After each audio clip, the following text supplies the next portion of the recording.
Hi guys, welcome back to the channel. Today we have in a Ford Focus ST diesel, and this one keeps coming up with an engine management light, and it's got a particulate filter sensor high voltage problem. As I'm doing a bit of research into this is becoming a very common, well-known issue. So I thought I'd show you today exactly how to find it, where to look for it, and how to fix it. So let's get into it. So with this ST, we keep getting this fault code, P2455, particulate filter pressure sensor A circuit high voltage.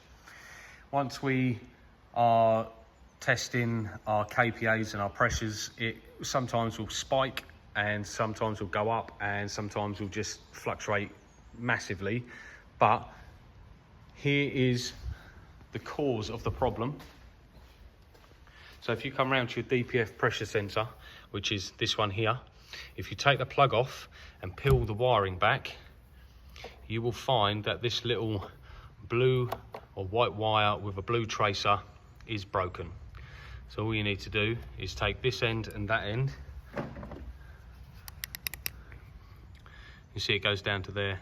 Once you pull all the sheathing back off, you'll be able to see the broken wire. So now we need to do a repair and rejoin those two wires, plug it in, and your code will clear and you'll be driving smoothly with no problems with the DPF.